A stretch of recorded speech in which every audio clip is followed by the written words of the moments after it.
नमस्कार, जोहार, आदाब। मैं हूं आपका आजाद और आप देख रहे हैं जोहार न्यूज। सीता सुस्त, दीदी परेशान, जोर से बोलो जय श्री राम। ऐसा ही वाकया इन दुमका में घट रही है। झारखंड मुक्ति मोर्चा को छोड़कर शिबू सोरेन की पुत्रवधू सीता सोरेन से कयास लगाए जा रहे थे कि जब सीता सोरेन भाजपा ज्वाइन करेगी तो झारखंड मुक्ति मोर्चा में बड़ी ही टूट देखने को मिलेगी।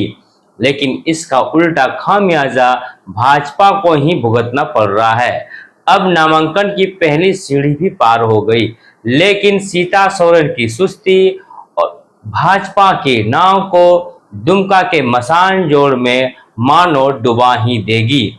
अब दीदी के कंधों पर पूरी जिम्मेदारी आ गई है। लगातार पिछले कई महीनों से बीमार चल रही दीदी लुइस ब्रांडे की स्थिति करो या मरो वाली स्थिति हो गई है।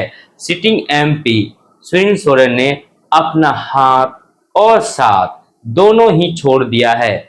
ऐसे में गुरुजी के नाम के बदौलत लगातार 3 टर्म से जीतती आई सीता सोरेन को कभी एहसास भी नहीं होगा कि एक एक वोट को पाने के लिए काफी मशक्कत और मेहनत करनी पड़ती है।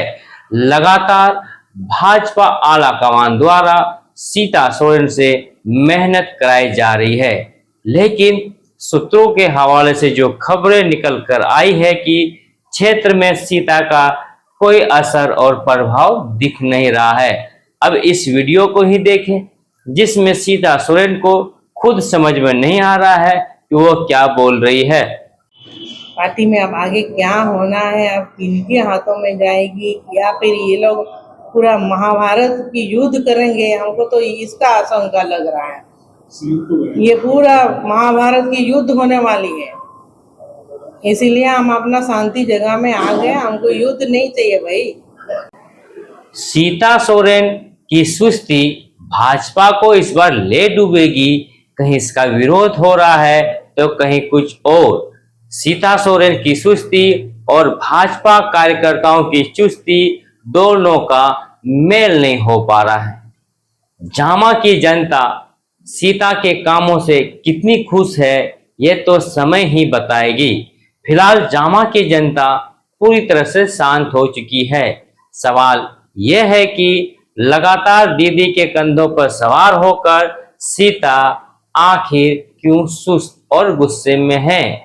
चेहरे पर सीता सोरेन का वो साफ सिकन नजर आ रही है। सवाल यह भी है कि जिस तरह से दीदी लगातार चुस्त और दुरुस्त होकर इन 5 सालों तक पूरे लोकसभा में एक्टिव रही, वही सवाल यह भी है कि चुनाव लड़ कौन रहा है। क्या शहरी वोट के बदौलत सीता सोरेन इस बार लंका पार कर पाएगी? धन्यवाद।